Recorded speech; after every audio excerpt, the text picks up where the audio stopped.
He wasn't a movie star, but in 1980s New York, crowds gathered just to see him walk into a courthouse. Cameras chased him, tabloids praised him, and supporters cheered his name as if he were a hero. Yet behind the tailored suits and confident smirk was the man prosecutors called the most powerful mob boss in America. This is the story of John Gotti, the gangster who rewrote the Mafia playbook, embraced the spotlight, and became a national obsession, until the same attention he craved ultimately led to his downfall. In the 1980s, John Gotti didn't just operate in the shadows, he walked in the sun. While his predecessors kept their heads down, Gotti turned every courthouse step into a stage. He was the Dapper Don, sharp, polished, and perpetually smiling for the press. Television stations realized early on that Gotti spiked viewership. News crews camped out for hours just to catch him exiting a motorcade, and anchors spoke his name with the gravity usually reserved for heads of state. To the public, he was a spectacle. To the government, he was a nightmare. He seemed untouchable. After beating case after case, the tabloids christened him the Teflon Don. Charges were filed, trials were held, and accusations were broadcast, yet nothing stuck. But beneath the flashbulbs and the cheers was a growing fatal tension. The more he elevated his public profile, the more he invited the federal scrutiny that would eventually tear his empire apart. Long before the headlines, the cameras, and the courthouse crowds, John Gotti was just another kid in the chaotic streets of Brooklyn. But even in those early years, something about him stood apart, a certain intensity in his eyes, an instinct for control, a fearlessness that didn't belong to a child. Born in 1940 into a large, struggling family, Gotti grew up in the kind of neighborhoods where survival required hardness. The sidewalks of East New York were cracked, the buildings worn, and opportunities scarce. Violence wasn't unusual. It was expected. And respect wasn't given. It was taken. School was supposed to provide an escape, but to Gotti, it felt like a cage. He skipped classes, picked fights, and rebelled against anyone who tried to tell him what to do. By his early teens, he found a world that suited him better. The Fulton Rockaway Boys, a street gang made up of kids who learned the rules of power long before adulthood. Theft, intimidation, neighborhood control. This was their curriculum. This was their education, and Gotti excelled. Not because he was the biggest or the strongest, but because he had something more dangerous: presence. People listened when he spoke. They followed him not out of fear alone, but out of recognition. This was someone destined to lead. His first arrests came quickly: petty theft, street fights, disorderly conduct. Police reports didn't describe a frightened teenager, they described a defiant one. Gotti didn't apologize. He didn't lower his head. Even as a kid, he treated authority as an opponent, not a master.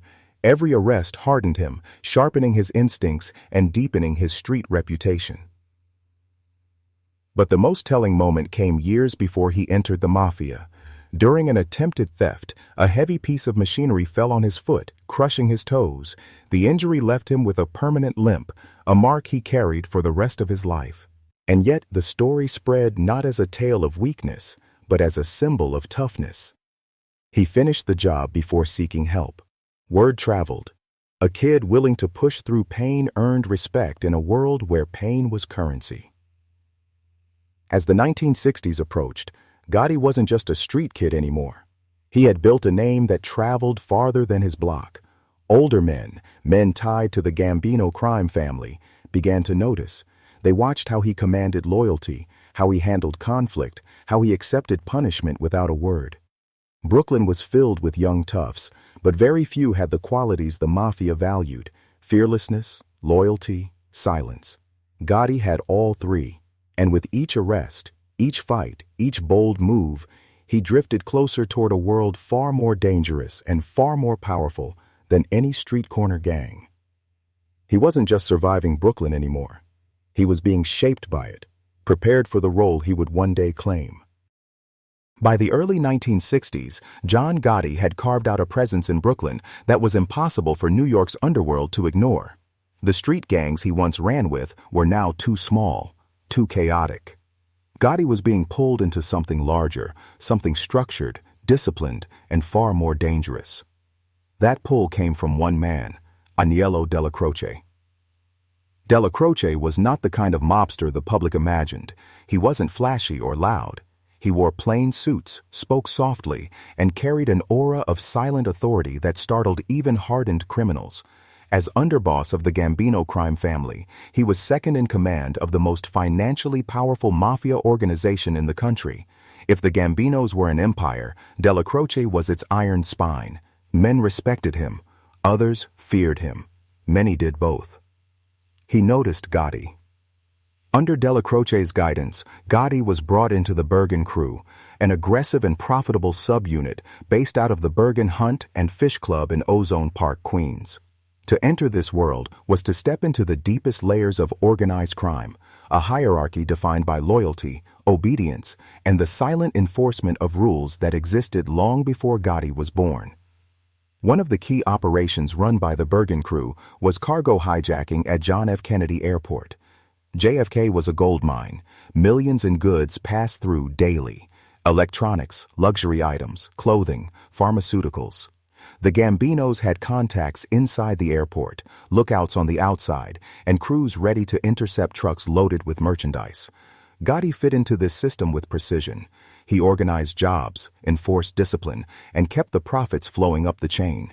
In a world where earning power measured a man's worth, Gotti quickly proved he was valuable. But inside the Mafia, loyalty wasn't demonstrated through money alone. Internal disputes, betrayals, and retaliation were constant realities. FBI files in later testimony would link Gotti and members of his crew to internal retribution cases, acts carried out to settle scores or protect the family's authority. These incidents weren't random. They were messages, and they elevated Gotti's status among higher-ranking Gambino figures. His rise, however, caught law enforcement attention. In the late 1960s, federal investigators built a case tying Gotti and his associates to a series of airport hijackings. When the arrests came, they came hard. Gotti was convicted on federal charges and sent to Lewisburg Penitentiary, a high-security prison known for housing serious offenders. For some men, prison is a dead end. For Gotti, it was a proving ground. Behind bars, he maintained the same controlled, confrontational confidence he displayed on the streets. He didn't cooperate, he didn't complain, and most importantly, he didn't talk. Word of his conduct reached New York. The Gambino hierarchy took note. This was a man who could endure pressure without cracking. When Gotti walked out of Lewisburg nearly 3 years later, he wasn't just returning to the Bergen crew. He was returning as someone the family could trust, someone who had been tested, someone whose silence, discipline, and ambition made him more than a soldier in waiting. He was no longer orbiting the Gambinos. He was becoming one of them and rising fast. When John Gotti walked out of Lewisburg Penitentiary in the early 1970s, he didn't return as a man weakened by prison. He returned as someone hardened, sharpened, and, within the Gambino crime family, quietly respected. His silence under federal pressure had been noted, his refusal to cooperate had been admired, and his loyalty was rewarded. He was immediately reinstated into the Bergen crew in Queens, the very crew where he had first shown real potential. The Bergen Hunt and Fish Club served as the crew's headquarters, a nondescript building on the outside, a command center on the inside. This was where decisions were made, disputes settled, and money counted. Upon returning, Gotti didn't waste time re-establishing himself. He asserted authority with a controlled intensity. He demanded punctuality, discipline, and absolute loyalty from the men under him. To Gotti, weakness wasn't tolerated, hesitation wasn't forgiven. His leadership style was simple: earn or get out of the way. He handled disputes with a firm, calculated hand. Associates who stepped out of line were reminded why Gotti's name carried weight on the street. Those who stayed loyal benefited from his rising influence. And as money poured in through gambling, loan sharking, and trucking rackets, Gotti grew more valuable to higher-ranking figures. But reputation inside a crime family isn't built on earnings alone. It's built on action. especially when action is required to maintain internal authority. In 1977, an incident occurred that would shadow Gotti's name for decades. Federal investigators and later cooperating witnesses would link him and members of his crew to the killing of William Bentvena, a Gambino associate. The event was reportedly rooted in personal tensions and long-standing conflicts. No charges were secured at the time, and accounts vary, but FBI files consistently list this episode as a critical moment in Gotti's rise. Within the criminal underworld, participation in internal retaliation, when sanctioned, was seen as a demonstration of commitment. By the late 1970s, Gotti's trajectory inside the Gambino organization was undeniable. He earned the trust of underboss Aniello Della Croce, whose approval held immense weight.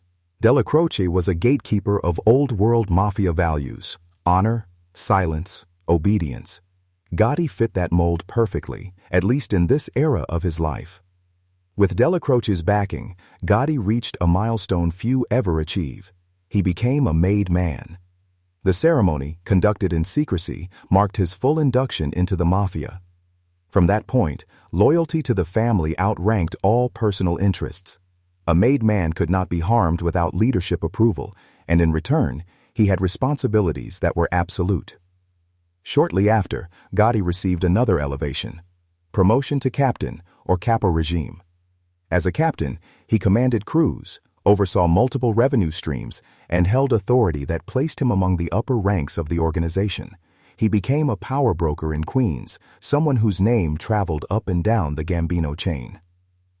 By the end of the 1970s, Gotti wasn't just rising, he was ascending rapidly toward the highest tiers of the American Mafia, and every step he took brought him closer to the power he had always known he was destined to claim. By the early 1980s, John Gotti had become one of the most powerful captains inside the Gambino crime family. But power in the Mafia always comes with enemies, especially when ambition collides with hierarchy. At the top of that hierarchy stood the boss, Paul Castellano, a man whose leadership style was the opposite of everything Gotti represented. Castellano was a businessman at heart. He preferred boardrooms to social clubs, financial schemes to street-level operations. He expected discipline, silence, and absolute obedience. And from his perspective, Gotti was breaking all three. The Bergen crew operated loudly, too loudly. Hijackings, street-level disputes, and open displays of influence drew unwanted attention. Gotti's growing reputation, both inside and outside the Mafia, became a liability in Castellano's eyes. Meanwhile, the FBI had begun focusing specifically on the Bergen crew.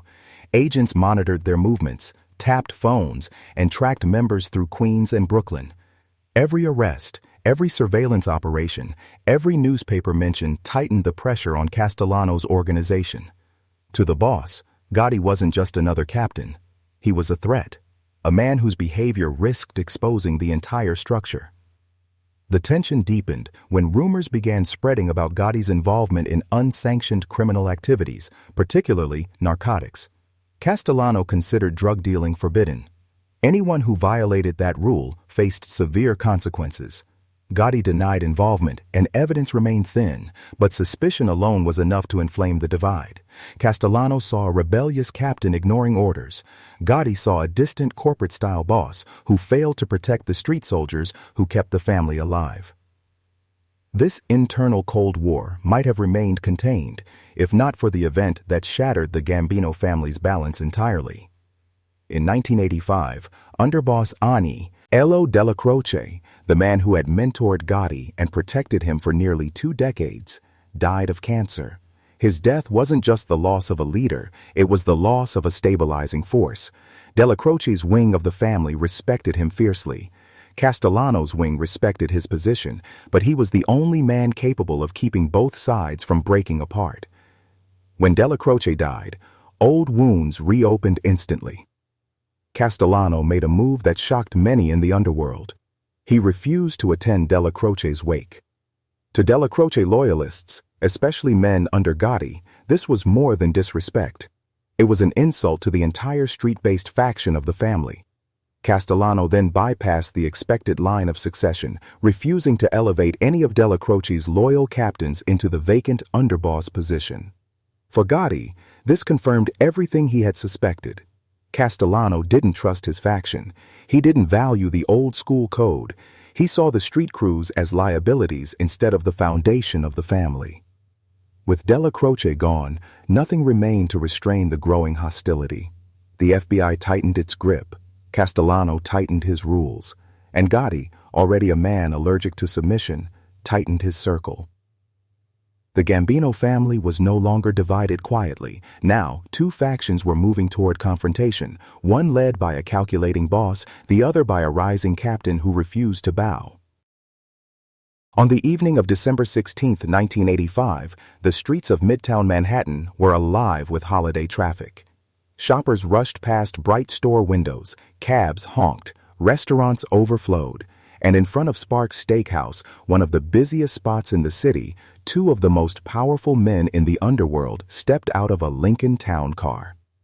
The boss of the Gambino crime family, Paul Castellano, and his new underboss, Thomas Bellotti, had come to dinner, unaware they were walking into a meticulously planned ambush.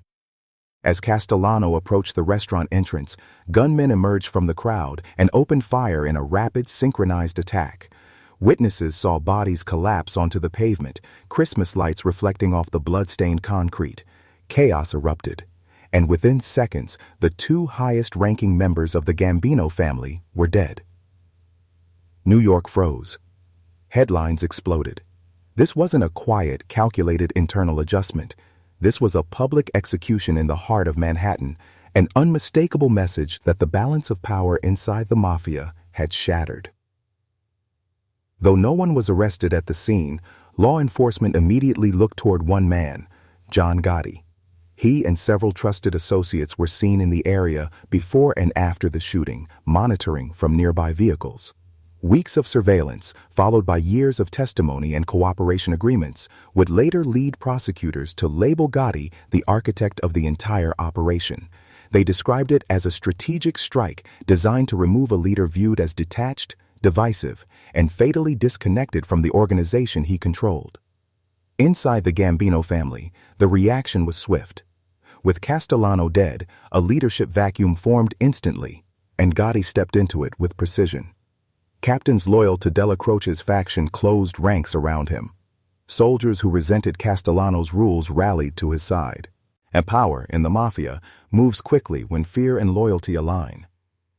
Within days, Gotti became the de facto boss of the largest and most profitable crime family in America. This wasn't a quiet transition. It was a takeover born from lethal decisiveness and calculated timing. The Bergen crew, once an underdog faction, now stood at the top of the underworld hierarchy. And the man who had risen from Brooklyn's street gangs to the heart of the Mafia had just taken the most dangerous step of his life. Because stepping into power was one thing. Keeping it, under the full weight of enemies, law enforcement, and betrayal, was another. At 45 years old, John Gotti reached the position few ever dared to imagine. Boss of the Gambino crime family, the most powerful mafia organization in the United States. The transition wasn't subtle, and it wasn't hidden. From the moment Paul Castellano was removed, the hierarchy shifted around Gotti like metal pulled to a magnet. Captains, soldiers, and associates recognized the new reality. The Bergen faction now ruled the underworld. But unlike the bosses who came before him, Gotti didn't govern from the shadows. He governed in the open. His headquarters, the Ravenite Social Club in Little Italy, became his daily stage. Locals saw him arrive in polished suits, step out of expensive cars, and greet people with the confidence of a man who believed the streets belonged to him. Meetings took place in full view of the neighborhood. Conversations flowed through doorways. The Ravenite, once a discreet gathering spot, now became one of the most watched locations in New York City by both supporters and FBI surveillance teams. But Gotti thrived in that spotlight. His fashion choices, handmade suits, silk ties, diamond pinky rings, turned him into a media sensation. Reporters followed him everywhere. He smiled for the cameras, commented on the weather, joked with journalists. It was a performance no mafia boss in history had dared to attempt. While other bosses hid behind layers of secrecy, Gotti walked into federal courtrooms surrounded by cheering crowds. Some admired him, some hated him, but everyone recognized him. And inside those courtrooms, he did something even more shocking. He won. Time after time, Gotti walked out acquitted. Charges collapsed, witnesses recanted, and juries refused to convict. Each courtroom victory strengthened the legend. Newspapers began calling him the Dapper Don for his stylish appearance. But after beating multiple cases, despite enormous pressure from law enforcement, another name emerged, one that stuck across the country, the Teflon Don. Nothing seemed to stick to him. To the public, he became a symbol of defiance, someone who stared down the full weight of the government and walked out untouched. To the FBI, he became their greatest humiliation, the man who made them look powerless. And to the Mafia, he became the most visible, unpredictable leader they had ever seen. But visibility is a double-edged weapon. Gotti's fame drew loyalty, admiration, and myth. It also drew enemies, informants, and a federal obsession unlike anything before. The higher he rose, the more dangerous the fall became. As John Gotti enjoyed his reign as boss of the Gambino crime family, the FBI quietly prepared a counterattack unlike anything the Mafia had seen. The Bureau had endured humiliation, failed cases, flipped juries, and a growing public perception that the federal government couldn't touch the Teflon Don. But behind closed doors, agents were constructing a plan built on patience, technology, and precision. If they couldn't beat Gotti in the courtroom, they would dismantle him in the shadows. Their target was the heart of Gotti's operation, the Ravenite Social Club. For years, the Ravenite had served as Gotti's headquarters, a place where captains reported earnings, disputes were resolved, and decisions were handed down. Gotti visited nearly every day. He trusted the space, trusted the people inside it, and trusted that the walls around him were silent. But the FBI had other plans. Through months of planning, surveillance, and undercover work, agents accomplished what had previously seemed impossible. They infiltrated the spaces around Gotti's inner sanctuary, not just the club itself, but the hallway, the stairwell, even a small apartment upstairs where private meetings were held.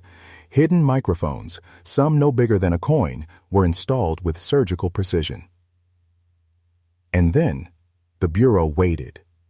It didn't take long before the devices began delivering exactly what the FBI had hoped for. Whispered conversations, strategy talks, complaints, orders, names. The tapes didn't just capture noise, they captured the internal workings of the Gambino family straight from the boss himself. In coded language, in detailed exchanges, Gotti spoke freely, unaware that every word was being preserved miles away in FBI audio labs. But the tapes revealed more than business. They revealed fractures.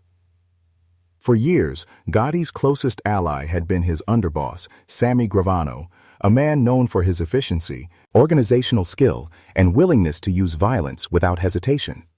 Gravano admired Gotti, protected him, and helped strengthen the family's power. But as the FBI listened in, they heard something brewing beneath the surface: tension.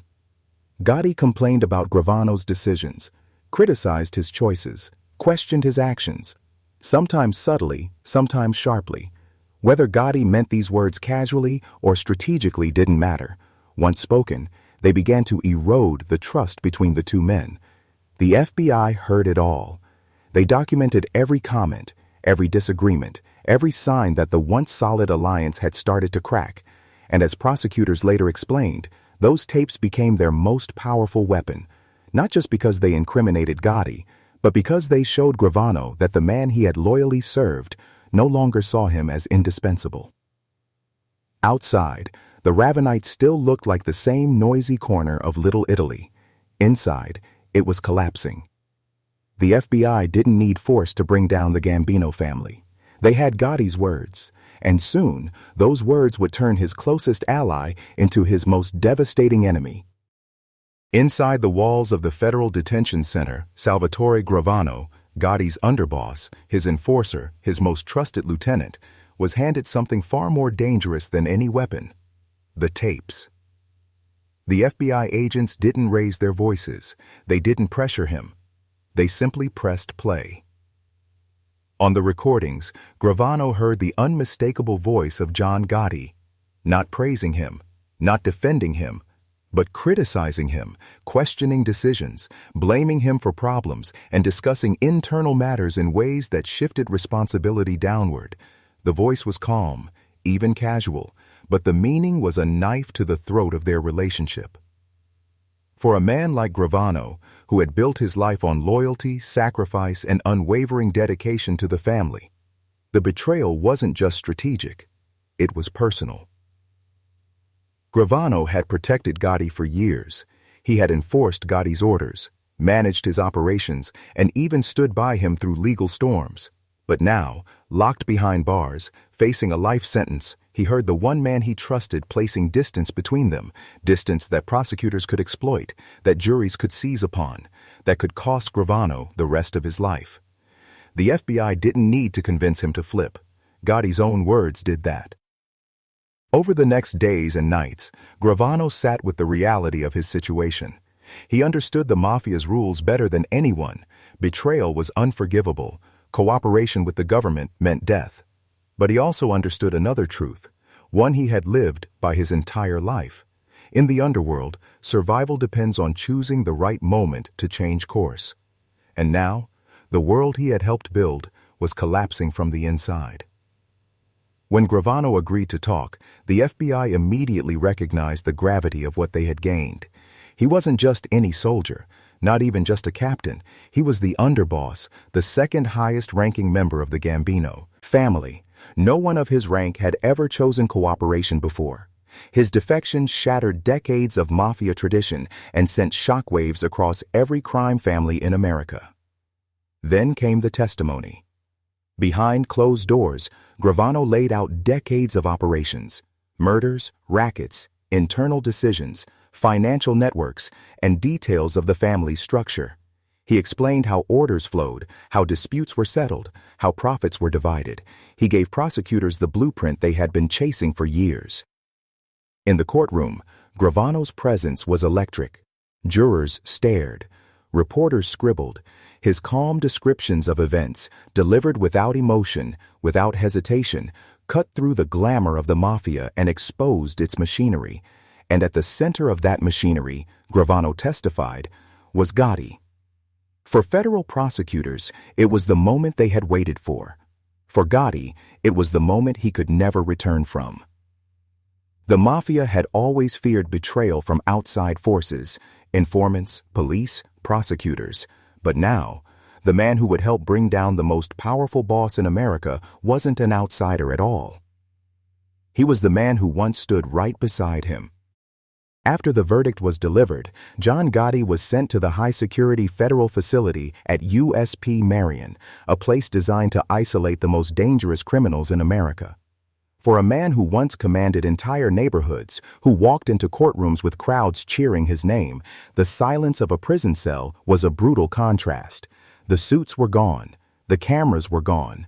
The power he held for decades evaporated behind steel doors and concrete walls. In the years that followed, the consequences of his choices closed in on him physically as well.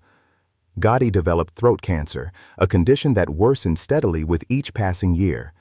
Even during bouts of severe pain, he maintained the hardened image he had lived by, refusing to show weakness, refusing to accept pity. But cancer is an opponent no reputation can intimidate. It spread aggressively, and by the early 2000s, the former boss of America's most powerful crime family was frail, weakened, and fighting a battle he could not win.